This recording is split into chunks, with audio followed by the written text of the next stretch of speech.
According to bombshell new reporting from Puck, Republican insiders have leaked to reporters that potentially as many as 20 House Republicans are running for the exit. They intend to retire, not only because they hate their jobs in the age of Trump when they have to operate under a climate of fear from the sitting president, surrendering their own authority and power to the White House, but also because they are afraid of an electoral bloodbath in favor of the Democrats in the 2026 midterms. So this is not good for Donald Trump. But before we unpack all that, if you end up liking this video and you want to support the channel, please be sure to hit the like, subscribe, and alert bells before you go.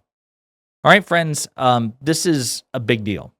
Not necessarily because it will create the blue wave, but because at the very least, it's the sign of an impending blue wave. Let's take a look. Johnson's career crisis and the House GOP exodus. Serving in the House, even when your own party controls that chamber, the Senate and the Oval Office just ain't what it used to be.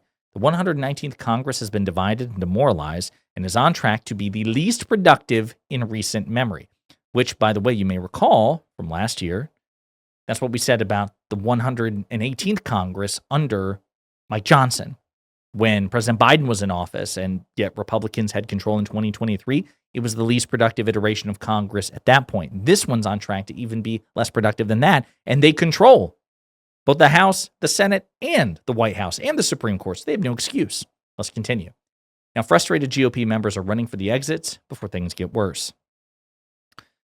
Caption here, this is from Leanne Caldwell from Puck, by the way, but the caption here is Republicans are so frustrated with Mike Johnson's reluctance to move bills that they're defying him by filing discharge petitions, 3 of them so far this year, a tactic that was once unheard of from the majority party. Let's dive in. Again, Leanne Caldwell, wrote this. House Republicans got everything they asked for in 2024, not just a powerful, albeit small majority in their own chamber, but also control of the Senate and the presidency. Still, that governing trifecta has been less productive and more acrimonious than anyone hoped. The electoral high has long since worn off, replaced with stalled legislation, a capricious and vindictive White House, and the possibility of a midterm beating that could relegate them to the minority. These days, many House Republicans are wondering if their future includes another term in Congress at all. In fact, multiple Republican lawmakers and aides have told me that an exodus of House Republicans is likely coming in the coming weeks. One estimate puts the number as high as 20 new announcements, with the most retirements expected from members in safe Republican House seats and thus unlikely to imperil the majority, the political environment, or Trump could do that. So I want to stop right there, okay? Here's why. Let's say there are 20, and let's say all 20, not even most, let's say all 20 are in safe Republican districts. This is still good news and could still make it easier for Democrats to have a blue wave. We just saw in Tennessee's 7th congressional district a very safe, a deeply safe ruby red district. The yes Republicans won, but they had to spend many resources, millions of dollars, more than the Democrats. They had to pour resources, limited resources, into this race to keep it, and they still won by a relatively narrow margin. It went from a Trump plus 22 district to a plus 9 victory. They hemorrhaged 13 percentage points in advance of the midterms. So you can imagine, all right, what if these safe Republican districts are still safe, but less safe than Tennessee's 7th congressional district? That was extremely safe. What if it's only a Trump plus 10 district? That's still extremely safe. Well, in theory, a Democrat could flip that because a Democrat just won or just made progress by moving 13 percentage points. They moved the district 13 percentage points to the left. So in theory, a plus 10, a plus 9, a plus 11, a plus 12 safe congressional district could put the Republican majority in peril. And if Republicans still keep those seats, they're going to have to expend substantially more resources. It's going to be a lot harder for them. So this is, again, objectively good news. But let's continue. 23 of the 39 House members who have already announced plans to retire or run for other offices are Republicans, on track to easily surpass the number of exits during the last Congress, when 21 Republicans were among the 45 House members who left at the end of their terms. Unlike the silver tsunami of retirements on the Democratic side, the Republican stampede for the exits is primarily a testament to political discontent.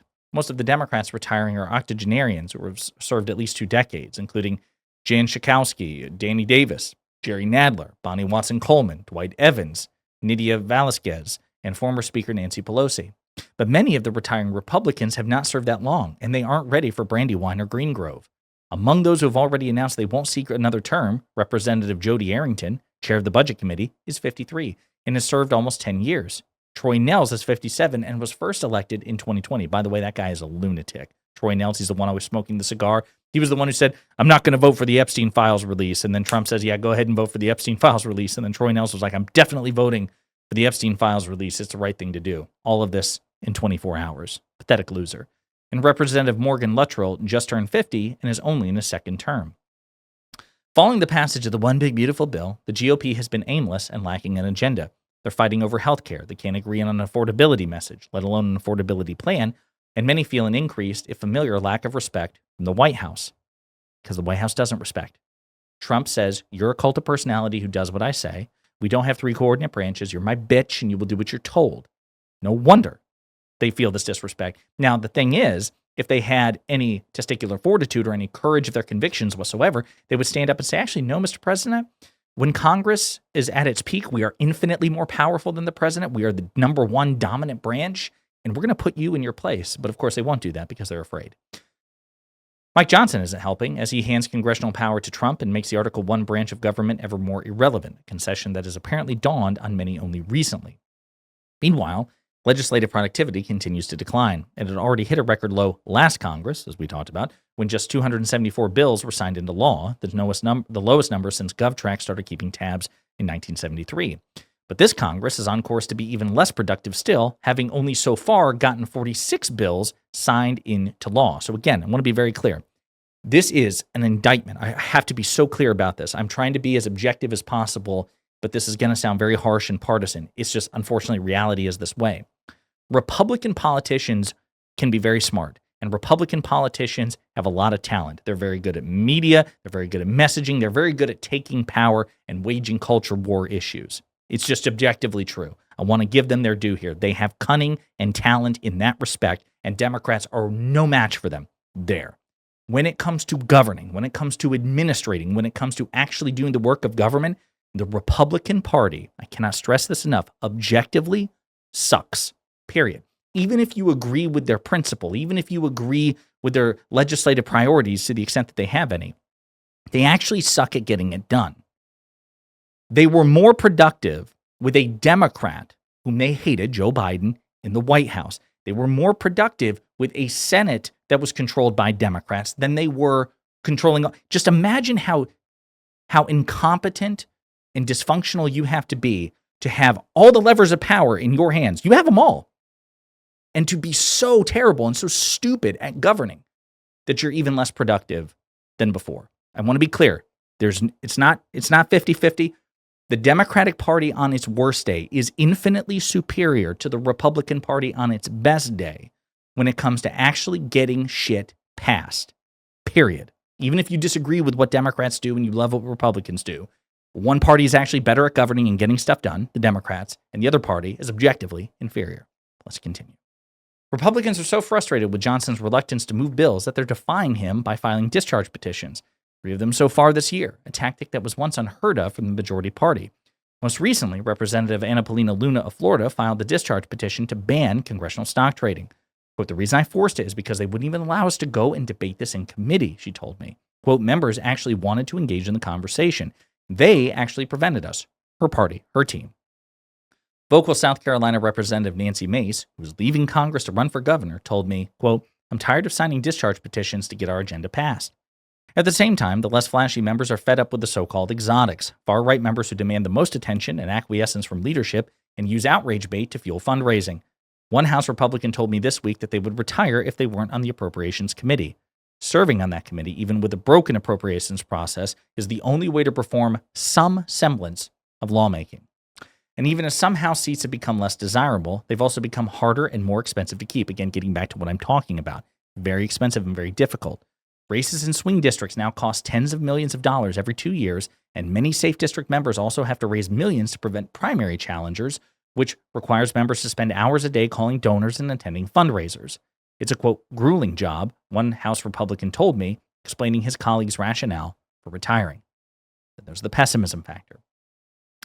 Perhaps the real reason Republicans are less willing to put up with the increasingly annoying and demoralizing aspects of the job is that they expect to lose the majority in next year's midterms. Trump's approval ratings continue to drop. His current average is 41%. The one recent Gallup poll puts it at a second-term low of 36%. And the approval rating for the Republican-led Congress is even lower than that, 14% for the same Gallup poll. Republicans' underperformance in November's off-year elections, everywhere from purple Virginia to bluish New Jersey to red Georgia, was a particularly glaring reality check on the national mood. Then came another damning data point when Matt Van Epps won only by single digits in the Tennessee district that went for Trump by 22 points last year. Again, we just talked about this. If the GOP does in fact lose the House in 2026, its members would be in the minority during Trump's peak lame duck period.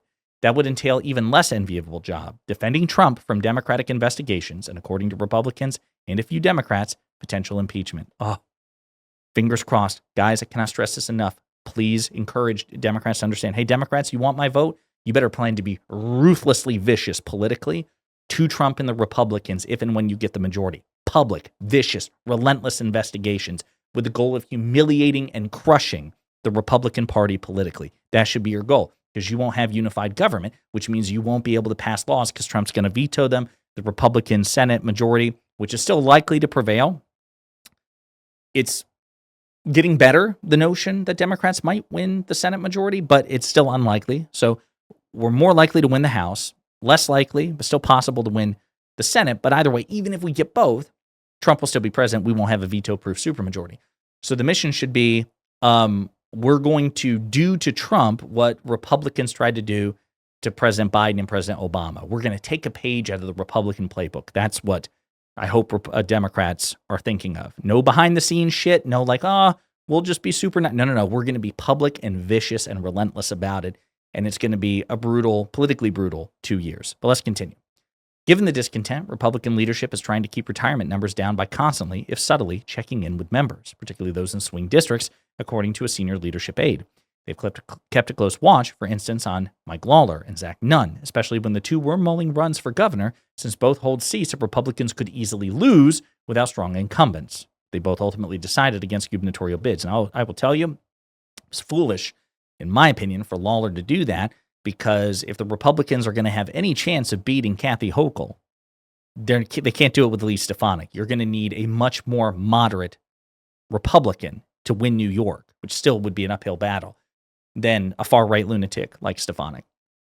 Democrats, for their part, are picking up on Republican worries, and the DCC has released a retirement watch bingo game card to troll them. One central square, Mike Johnson, who's not retiring, though he may decide to if Republicans lose the majority and the conference doesn't want him as minority leader. Again, fingers crossed. Fuck that guy, he's a loser. Of course, there's a faster way out of the House than end-of-term retirement, and that's to resign mid-session, like Marjorie Taylor Greene. More resignations could threaten Republicans' slim majority before the midterms. When MTG officially retires in January, Republicans will have a one-seat advantage. So all eyes are on who might be next. Nancy Mace plans to, quote, huddle with MTG about her decision next week, as the New York Times first reported, but Mance told me she's going to, quote, try to stick it out for the remainder of the term. Don Bacon, the only swing district member who has so far announced he's retiring, has been consistently and vocally frustrated with Trump, but has said he won't resign despite having considered it. Quote, I told folks I won't resign. We have a commitment to finish our terms. So, folks, this is not good. Again, this is a total disaster for Republicans and either a sign or a trigger for a total electoral bloodbath, political, right? Just defeat, the likes of which we have not seen in some time. Fingers crossed that happens and Democrats are able to retake the House majority, ideally the Senate majority as well, and then politically punish the Trump administration. We'll see what happens. But in the meantime, let me know what you think in the comments.